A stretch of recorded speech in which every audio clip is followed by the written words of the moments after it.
December 1982. As dawn breaks on the beach, rafts of logs, lashed together with rope, set out to sea. Another day begins for the Kattumaram and its weather-beaten crew.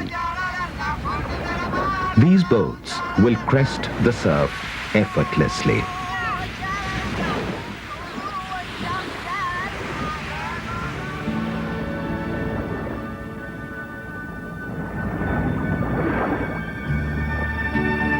Beyond the breaker line, they will settle down for the day.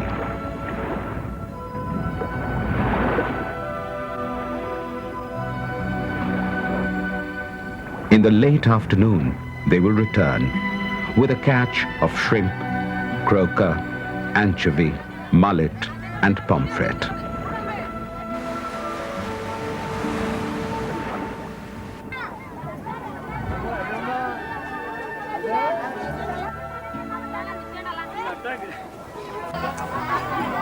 All the fish will probably be sold at the local marketplace.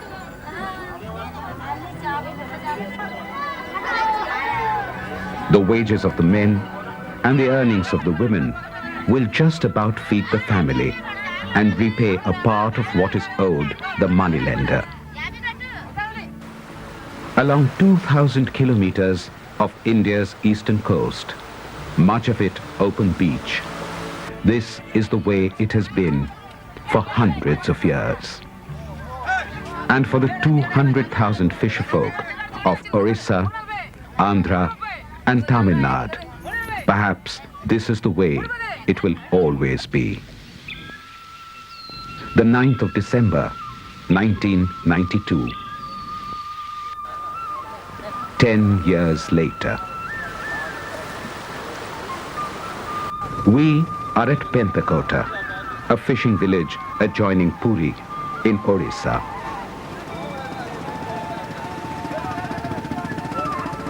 The beach throbs with engines coming to life. The sun bounces off boats of various colors. As these light plastic boats launch themselves into the surf.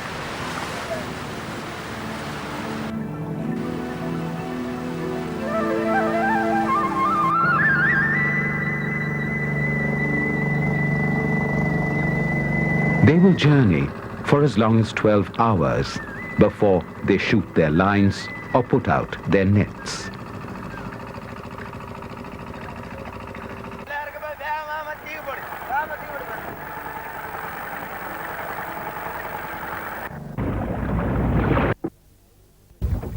ఈ పైవేరు బోట్లు వచ్చిన కాంచి ఏట చాలా బాగుంది.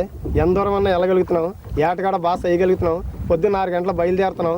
సాయంకాలం 6 గంటలకి సొరతాడు ఎడుతున్నాం. పొద్దున్న 5 గంటల తోడు ఎత్తున్నాం. 8 గంటల తోడు బోట్లోకి వస్తుంది. సాయంకాలం 6 గంటలకి గ్రేవీలోకి వస్తున్నాం. చేపలు అమ్ముకొని ఇంటికి వెళ్తున్నాం.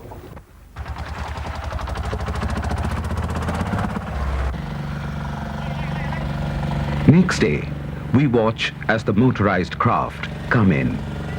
They have been out a full 24 hours, quite unthinkable in the old days.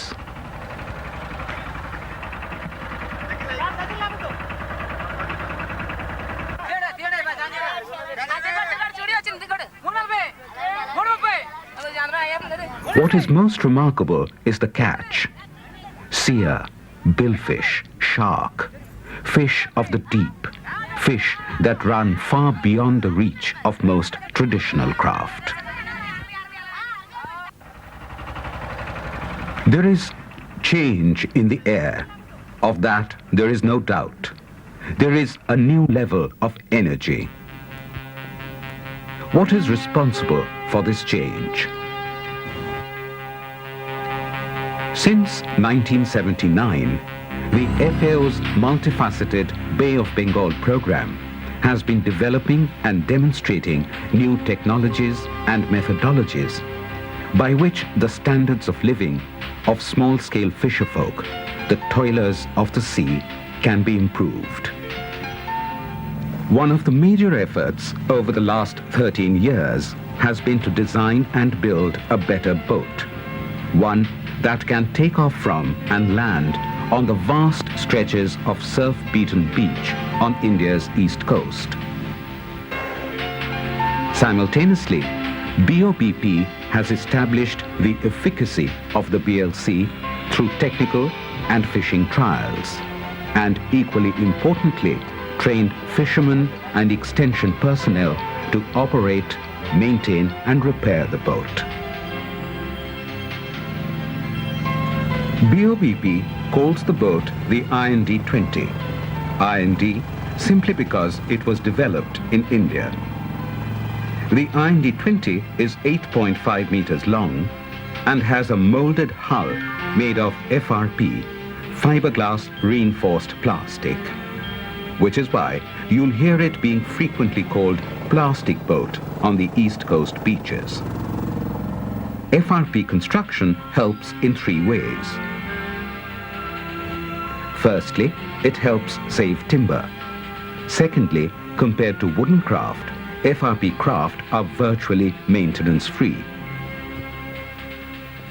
And thirdly, the one-piece hull of the FRP craft makes it almost leak-proof.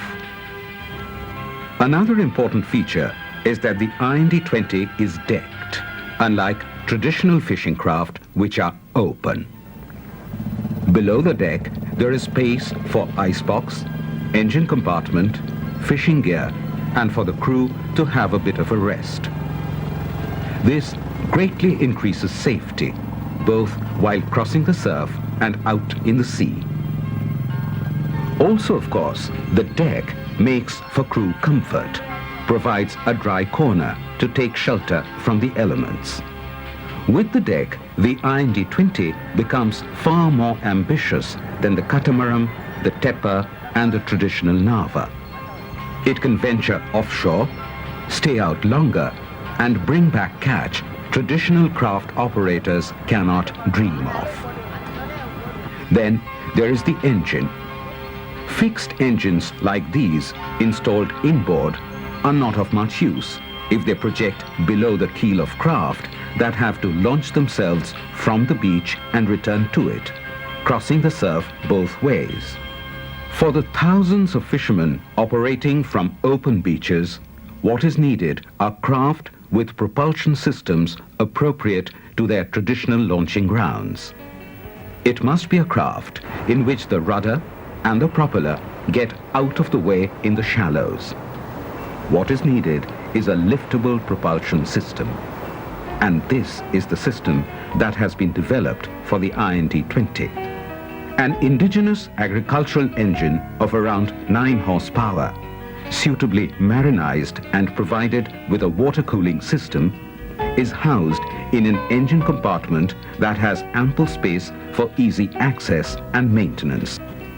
By lifting the rudder, the entire unit can be tilted until the rudder and propeller are completely retracted.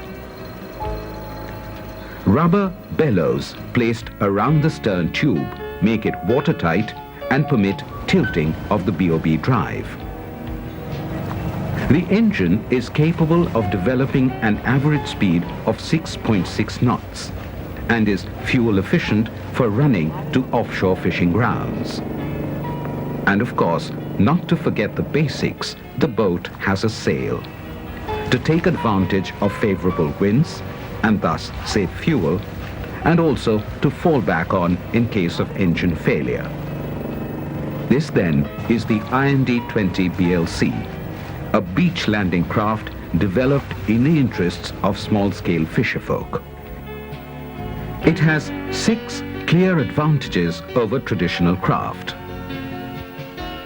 The capability to fish in the offshore, greater safety, reduced strain and greater comfort, timber saving, easy maintenance, and durability. Plus the fact that the IND-20 is not only a beach landing craft, it does an extremely good job of negotiating the shallows to anchor in lagoons. But is the IND-20 BLC the answer to the small-scale fisherman's need for a technologically better, more productive yet appropriate craft? It is certainly one of the answers, provided 6 A's are fulfilled. The fishery resources are available. The type and quantity of gear the BLC carries offshore is appropriate. The base infrastructure is adequate. The fisherfolk are aware. The craft is affordable. And perhaps most importantly, there is easy access to credit for the targeted fisherfolk. Let's see what the experts have to say on some of these issues. The marine fisheries on the east coast of India has primarily traditional types of fishing crafts, which are fishing the inshore waters very intensively. There's a need for going offshore, and the need for fishing offshore demands a more versatile type of motorized craft. Secondly, as a stepping stone for the traditional fishermen entering motorized craft, a small motorized vessel of the type like the BLC would be appropriate. However, there are two issues which must be taken into consideration. One is the conflict with traditional fishermen, which should be avoided, and this must be done by utilizing resources which are not accessible to the traditional fishing craft, and secondly, by regulating the number of such motorized crafts introduced in order to prevent overexploitation of the resources. Going offshore is not merely a matter of a better fishing craft with willing fishermen. It is also a better fishing system. In other words, using the appropriate gear.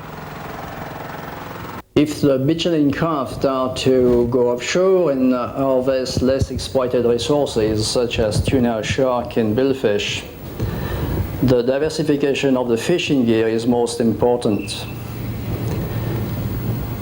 In India, the experience has shown that at least 2 years of trials are required to demonstrate the feasibility of the new fisheries, and at the same time to create an awareness on the potential of development among the fishing communities.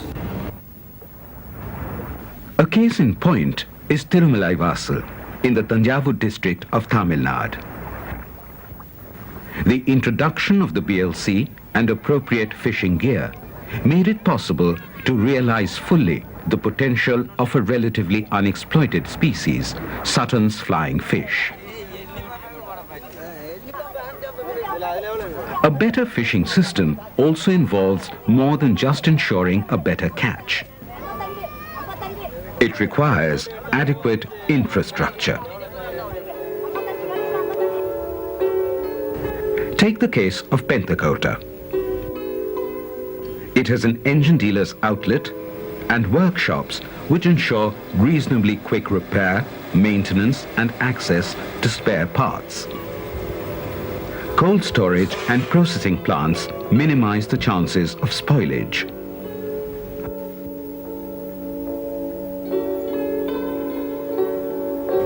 A good transport system ensures that the catch will get to the railhead at Puri without delay.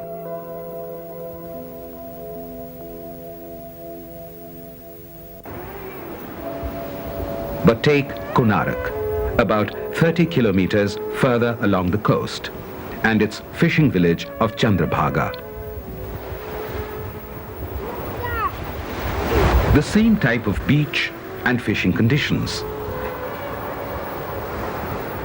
Yet the lack of infrastructure holds back initiative and enterprise. ఒక road Suvidha లేదు, ఒక line Suvidha లేదు, ఒక చేపలు సరిగా పడడం లేదు. మాకి పాకల్లో ఉండవలసిన పరిస్థితి కూడా బాగులేదు. పాకలు కూడా పడిపోయి ఉన్నాయి. మాకు ఇక్కడ ఉన్న తాళబాలం సరి లేదు. మాకు చేపల వ్యాపారాలు కొన్నాకి ఎవరు రావటం లేదు. వస్తున్నారు, సరిగా ధర లేదు.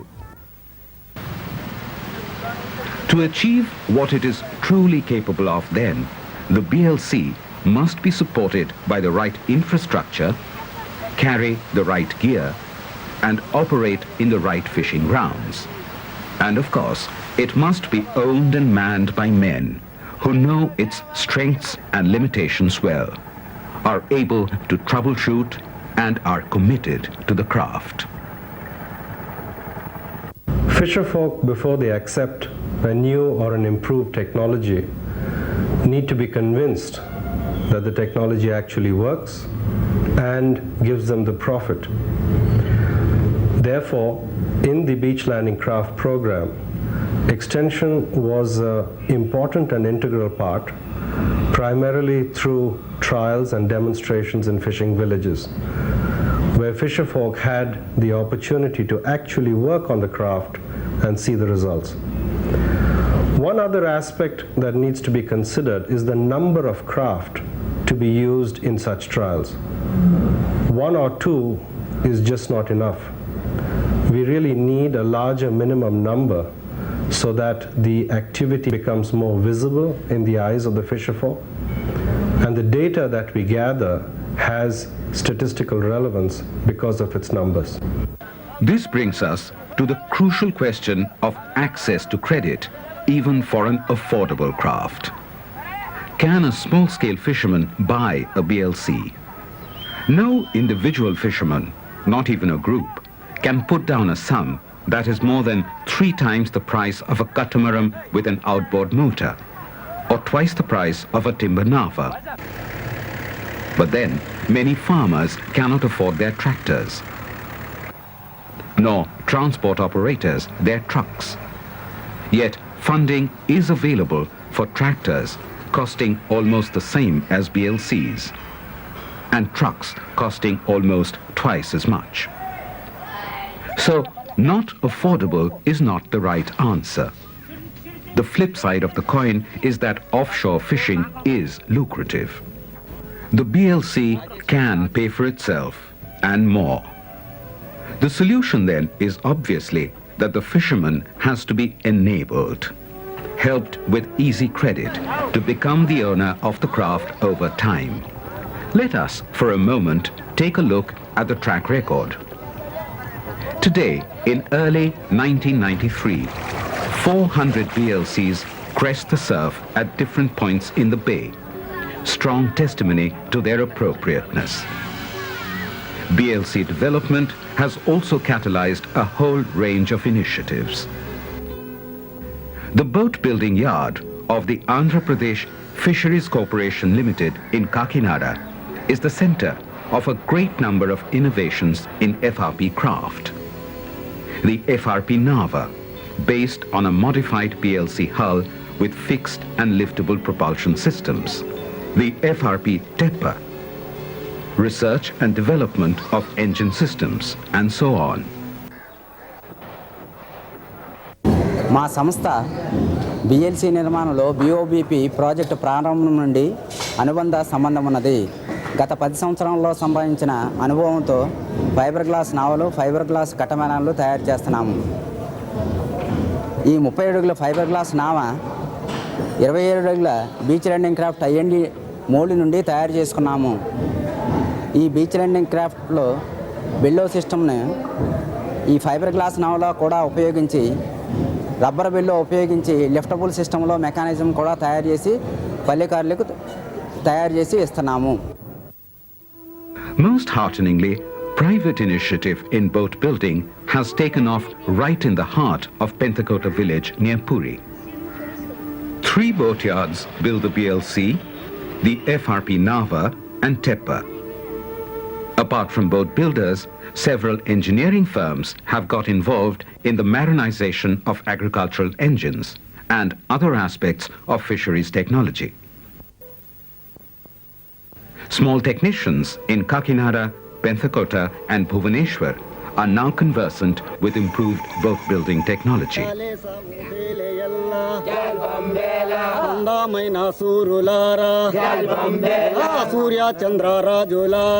The track record has been encouraging. What is needed now are ways and means to sustain this newfound enthusiasm.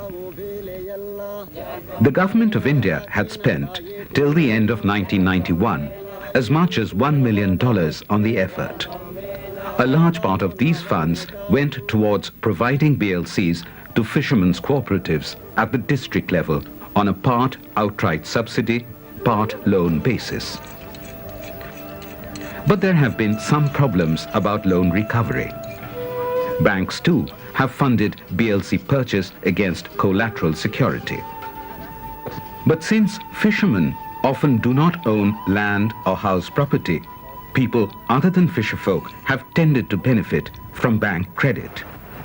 Sometimes fisherfolk have indirectly benefited. They have been leased craft or hired as crew to operate them by the owners. One thing, however, emerges clearly. Very few fishermen default deliberately. It is not that the fishermen avoid repayment of loans. Because of nature of work they are involved, they have no time to approach a bank or cooperatives or a department for making repayment. And also they have no knowledge of how to make repayments. It is better the banker or personnel of cooperatives or department makes frequent visits to the fisherman village and arrange collections of loans at the fisherman doorstep. The fisherwoman in a family plays an important role. It is better if we involve the fisherwoman also in making collections. What is urgently needed is a system of recovery at the doorstep. Supervised credit. In an informal way, Orissa offers a successful model of private financing. తర్వాత వాళ్ళ దగ్గర షాపులో మనం తెచ్చుకోవడం వారానికి weekly ఒకసారి వాళ్ళకి payment చేయడం దాని మన వ్యాపారాల్లో అంతగా నష్టం లేకపోవడం. Fish merchants advance loans for purchase of craft against hypothecation of part of the catch. అది ఇప్పుడు ఈ బిఎల్సీ వచ్చిన తర్వాత Since they are part of the community, their lines of communication with the fisherfolk are always open and the prospects of recovery high. దాని కారణం చేత మాకు loss కనిపించట్లేదు. Now it is time for the organized private sector, banks as well as leasing companies to step in. Under the Orissa Marine Fisheries Regulation Act, all craft are registered and licensed. With a little bit of effort, they can be traced back to their owners. It should be possible to enact similar legislation elsewhere. The BLC and other similar craft could be the key to the economic well-being of 200,000 fisherfolk on the eastern coast, and also to the encouragement of boatyards, engine manufacturers, service and repair workshops, and cold storage and processing plants. The development of a powered beach landing craft by the Bay of Bengal Programme Madras and its popularization by the Ministry of Agriculture through a centrally sponsored scheme constitute an important milestone in the progress of traditional fishermen on the east coast of India. The fact that there were 400 beach landing craft in operation in 1992 as compared to 200 financed under the centrally sponsored scheme indicates that several fishermen have purchased fishing craft outside the centrally sponsored scheme, and it speaks volumes about the success of the beach landing craft. It is also reported that several entrepreneurs have purchased beach landing craft from Puri, other places in Orissa and Andhra Pradesh, and are successfully operating for shark fishing. This impetus needs to be maintained by banks and financial institutions by closely looking at the success of the beach landing craft and its operation, and making it accessible to the traditional fishermen by liberally financing it. That is all the fisherfolk of the bay ask for. Not charity, but enablement. More and more small-scale fishermen using traditional craft find they are competing for the same meager inshore resource.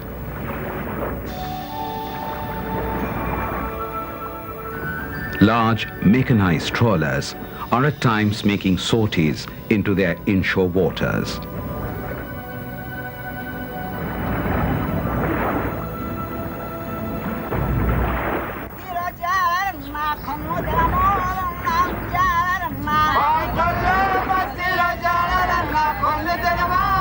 But with the BLC, enterprising small-scale fisherfolk still have a chance to find their own space.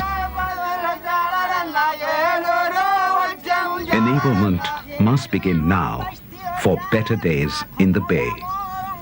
Together, we can help them dawn.